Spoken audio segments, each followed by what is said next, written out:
I've asked some students to come forward. I wanted them to share a little bit of this kind of experience, why music matters to them, and they've kindly agreed to my invitation, and I salute them because they've got the guts to come forward and share something a little bit intimate about why a musical experience has been moving for them. But all of you have the same kind of experiences, and I want to affirm those, and I'm happy because I think we all need to get comfortable with expressing these things. It's why people love music, and we need to be able to articulate it, firstly through music, but also through words. So please come up. I've asked each of them to just think about a moment where they experienced something that has contributed to their valuing of music, and they're going to share those moments with you, and I'm going to play the piece of music that they're speaking about. So I'll introduce each one in order. They've said in the order in which they're going to speak. This is all well organized in advance, 5 minutes in advance. So Jaelem Bhate will be the first to speak, and his memory has to do with the passing of his grandmother around the same time, so it connects with Miss A in that sense. So Jaelem, thank you for being here. Thank you, Dr. Kurth. Good afternoon, everyone, friends, colleagues, mentors. When Dr. Kurth sent out the email looking for student speakers originally, I wasn't going to respond. I asked myself, fourth year undergrad, what words of wisdom do I really have to convey that would be of worth to everyone? But as I reflected, I realized that my greatest lesson very recently came from someone whom I suspect had many parallels to Miss A, my grandmother Sylvain. Whatever institution we hold the most dear, whether it's Jazz at Lincoln Center or the Chicago Symphony Orchestra or the Chan Center or Roy Barnett Recital Hall, she would not have cared because she was truly just a lover of music in any form. I cannot remember a time without her by my side. She lived with my immediate family for about 30 years before I was born. She taught me how to tie my shoes, take me to church, and she even bought me my first drum kit, which was a seemingly smart investment. Much like the rest of her generation, born in 1919, she didn't have much time for formal education. She worked very hard to provide herself a living and later on a living for her family. The concepts we collectively have learned in this room and school might have seemed very useless and foreign to her, but she knew for certain that you didn't need to know about phrase modulation to appreciate music. She was an incessant hummer. The silence did not exist, whether it was 11 o'clock at night or doing dishes or whatever, she would always be humming something. When me and my sister were learning piano, she would sit at the bench with us and had no idea what we were playing, and even when we were making mistakes, she'd just say, "That's lovely, keep going." And later on, when I started to learn drums, she did her best to convince our neighbors that I was going to be the next Buddy Rich and comment on my good beats. She could not distinguish between Mozart and Mahler, but she loved it all. I'm the only member in my recent family to pursue music as a career, and needless to say, as I started here, her and the rest of my family knew less and less of what I was going on about at the dinner table. She sharply declined in April of this year, and for a long time we didn't believe that this was going to be the end. She had bounced back from so much that it was just a matter of time until this one would subside. She was a fiery French Canadian after all, and it was only this time would be okay too. But when we noticed that that was not the case, we started to focus on different aspects of her care, and two moments emerged as a good teaching experience. One was in Richmond Hospital in the palliative care unit. There was an old electric piano, and after about 7 or 8 hours of the day, I started to play old jazz standards from the 30s. None of us expected a response from her at that point, but when she started to hear the music, she responded and very faintly said, "What's that? It's really nice," and started to hum, as she had all those 30 years living with my family before she passed out again.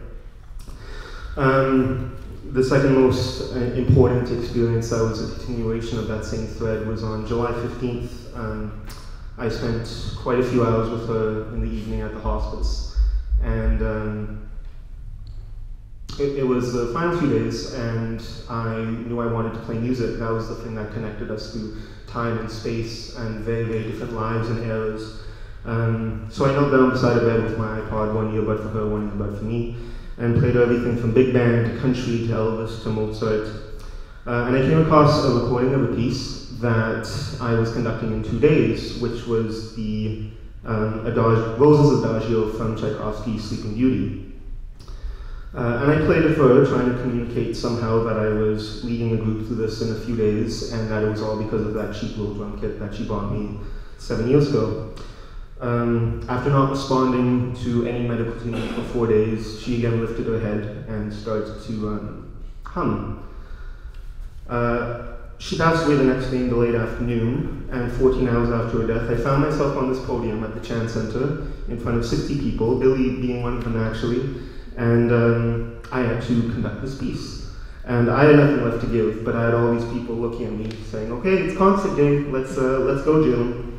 At the dress rehearsal, we started that first run, and it was a disaster. It was just a note factory, no life in the music, and I got off the podium, went backstage, and trying to think, how do I fix this? And it was actually something Dr. Taylor mentioned to me the day before, of saying, forget about everything, what does the music mean to you at that time? And I realized that it meant my name. So that's what I delivered. The lesson in all this that I thought I would convey coming to the end of my brief speaking is that I've been guilty in the last few years of ultra-focus. Those are colleagues and friends who know me know that very well, that I become a perfectionist and don't let details go. We all know that phenomenon where you pull the 9-hour practice days and you fret about theory classes and study for hours for history exams. I've devoted myself wholly to this craft that we all call being a musician, and as such have spent every minute trying to better my musicianship. But music is an art subject, a humanities for the reason that it is a human process. To remove the humanist from what we do is to cease to study the art. What we study, what we practice, is to serve that humanity, not the other way around, which is what I learned. It reminded me that there should and always will be room for the kid with the cheap drum kit who banged away the early 2000s to have the same raw connection to the music as an educated musician. I learned that no matter how many degrees one has or where your principal, we're all incessant hummers, and sometimes we just need to listen. We don't know where our next lesson will come in music or in life, and cannot if we retreat unto ourselves even with the best of intentions, whether to a practice room or otherwise. In doing so, we open ourselves to great pain, but also to great love and passion. We serve humanity through our music, but we must remember to always serve our music through our humanity. Friends, colleagues, staff, mentors, and Nan, never stop humming. Thank you very much.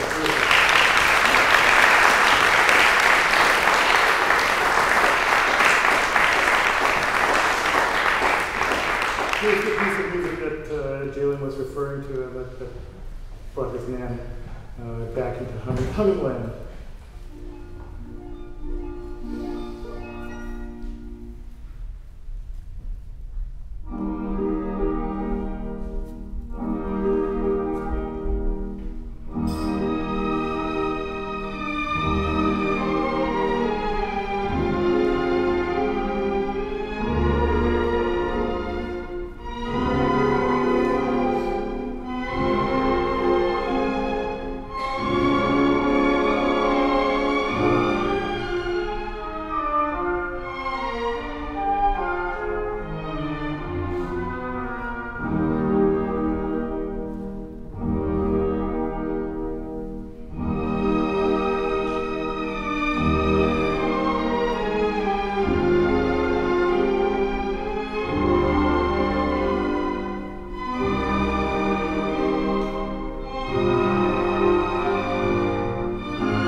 Sorry to break it off, but we do have to worry about time. But you're all very young, so you don't have much nostalgia yet in your life. But Jaelem has just taught us what this music meant for his grandmother, right? So it was full of nostalgia for her, I'm sure. And what a wonderful thing. What a thing of beauty. Our next speaker is Marina Gallagher. She's in the doctoral program in musicology. As an undergraduate, she studied music and also medieval culture. So her example comes from medieval Renaissance music. So a little over a year ago, I queued up some music on my computer as I settled into a routine late-night theory marking session. The chorus Kurth Filii Israel from Krist's Historia di Jefte had an impact on me since I had been introduced to it in history class earlier that term. But when it poured out of my headphones that night, it depressed me more profoundly than it ever had, and inspiration struck. There in my mind was a character from my new novel, Anastasia, struggling to carry her badly injured and unconscious Animus Lindoro up both sides of the road in the center of her hometown, while the houses on both sides were consumed by greedy flames. I closed my eyes and listened on repeat, immersing myself in this rich pool of sound, as I penned this early scene and the fateful encounter between these two characters that would set the events of the entire novel in motion. Here's the music.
Our next three speakers all picked moments from Beethoven's symphonies. Go figure. The Shakespeare of music in a way, and I think that all their excerpts, as you hear, they focus on moments of incredible musical drama. Actually, the drama of the amount, the degree of sound, the character and the amount of sound. It's actually stunning what he did in all these moments and many other places in his symphonies. So the first of these narratives comes from Kristen Cooke, doctoral student in Oboe. Kristen. Hi. Okay, so this summer I was very lucky to be a participant in the Orford Music Orchestra, and this is a summer program, summer training program, and they took us on a tour to Korea, South Korea. Billie also was one of the members of the orchestra. And one of our major performances was Beethoven's Fifth Symphony, a piece that I've grown up listening to, probably many of you have, and one which is in the public memory, I think, as one of the most recognizable classical pieces ever written. So I had studied this piece in history class, I had analyzed it in theory class, listened to it, practiced the solos rigorously, and by the time we reached South Korea, the orchestra had been rehearsing and performing the piece for 4 weeks. But I'll admit, despite all of the preparation, every time that I performed the Oboe Solo in the first movement, my heart was pounding so fast. It's a terrifying moment where the rest of the orchestra just drops out completely, and there's this silence, this heavy silence, and the oboe sustains a high G. And it was terrifying. I couldn't get over this fear. So we got to South Korea, we performed it a couple times, and each time I performed it, I think I played it fine, but my head was in the music, my eyes were on the page. I glanced up at the conductor, and my eyes were right here the whole time. So we got to South Korea, and suddenly, when I was on the big stage halfway around the world, something changed. And I made the decision, I think, to connect with all of the people in that audience. I couldn't speak their language, most of them, but I was going to make them feel something. So this Oboe Solo, all of these things came together in my head right before we started playing. that this oboe solo is the beginning of the Fifth Symphony's transformation from the terror of the first movement, this fate knocking on the door, to the final triumph of the last movement. And it's this single voice kind of screaming out from the terror, saying, I'm gonna be okay, I'm alone, but I'm going to be okay. So I tore my eyes from the music and I looked around the whole hall and I played that little couple bars completely from memory, and I felt so free. It was awesome. And it's a moment that I don't think I'll ever forget, and something that I hope I will keep taking with me as I progress in my life as a performer. Thanks. So Beethoven, as a composer, puts the performer in the position of the character who is playing that role in the narrative. You have to experience that feeling. It's the moment, and a little bit before it.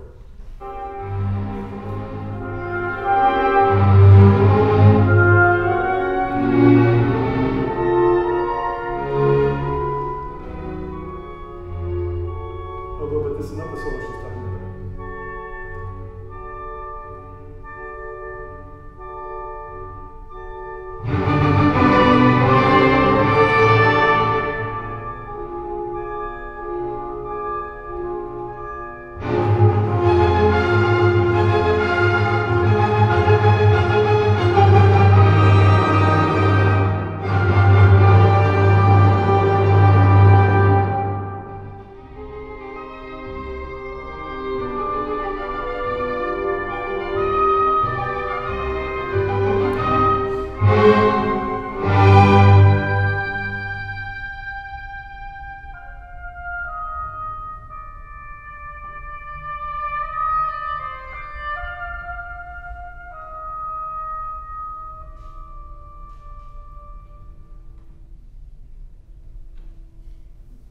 Great moment. Very dramatic music. Charlotte Beglinger, is a master's student in voice, was an undergraduate also, sang in the Beethoven 9th last year. And her moment is kind of a similar effect backwards. This past year, I had the privilege of singing the alto solo in Beethoven's Symphony No. 9 with the UBC Symphony Orchestra. The most exhilarating and powerful part, though, came unexpectedly. In the middle of the last movement, the whole orchestra abruptly falls away to a faint suggestion of the iconic theme. As if unsure, the theme is repeated, but with even less conviction. However, suddenly, the theme swells forth, uniting orchestra and choir, who sing for the first time, Joy, a wondrous spark divine. The music, cascading over me, gave me a feeling I'd never felt before, a mix of reprieve and elation. By the time the choir was singing, Every Man Becomes a Brother, shivers were running down my spine and tears had filled my eyes. The power of the music and the words combined allowed me to realize that despite all illness, poverty, and hatred in the world, we are all human, and we all deep down know how to love, how to understand, and how to give. I had not realized before that moment the power music has in us to create a sense of empathy. And I hope now, as a performer, I will be able to share this wealth of feeling over and over again.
Transition, so much like the moment that Kristen talked about. Really, they're just amazing. Now you notice that there are things about Beethoven symphonies that, with all great work, that they're variations of one another, and great ideas get explored more than once.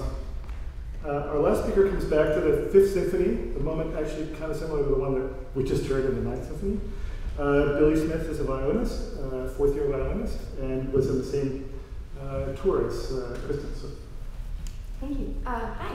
So a pivotal musical experience I've had at UBC began during my first year, and this is going to be very similar to Kristen's because I'm talking about the same piece in the same concert. When the Symphony Orchestra played Beethoven's Fifth Symphony. After recently playing the symphony for the second time this summer, near the beginning of my final year at UBC, I have begun understanding the symphony in a more meaningful way. The long and complex journey between the anxiety of the first movement and the unrestrained joy of the fourth movement parallels my 4 years here. After fighting against intense performance anxiety for most of my degree, I gained my first fragment of power the second time playing this piece with Kristen. During rehearsal, the conductor mentioned the Fifth Symphony as a story of overcoming fear, and it stayed with me. After the last performance, the audience was so appreciative that after numerous standing ovations, the conductor instructed us to play the first movement again as an encore. This was the moment when the concept of the symphony came full circle in my mind. After I made the connection that part of getting to the fourth movement is the freedom and energy that comes with realizing that personal struggles are universal, and the path from fear to joy is a perpetual spiral instead of a linear pursuit. Because of this experience, I've been able to break through my own cliched understanding of Beethoven 5 to find a more profound narrative. I've discovered my personal interpretation of the universal knocks of fate and what they signify, consequently tapping into a source of power greater than myself. Great. So what I'm going to play now is not the beginning, because it was going back to the beginning that gave Billie a sense of, oh, that's the whole symphony that we just lived through. I'm going to play the transition from the end of the third movement into the finale, because that's the sense of triumph that you were discussing.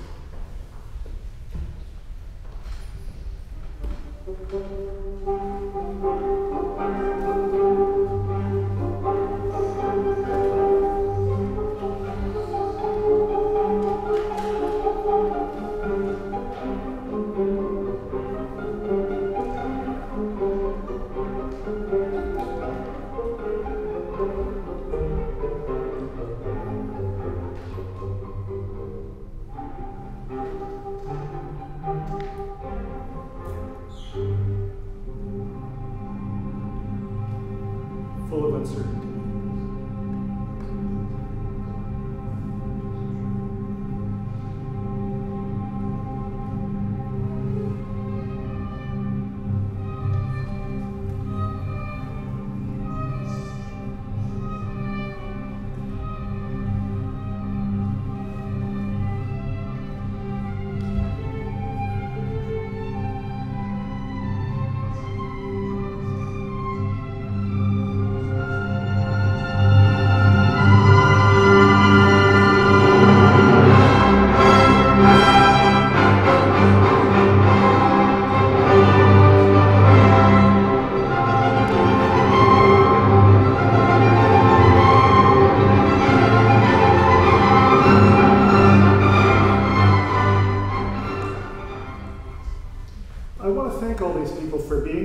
Speaking about these experiences, because they went through exactly that. We all didn't know exactly what we were going to do today, but we came through this moment of doing this together as a kind of uncertainty and a sense of confidence and togetherness emerges from that. That's a wonderful thing. Thank you for being here.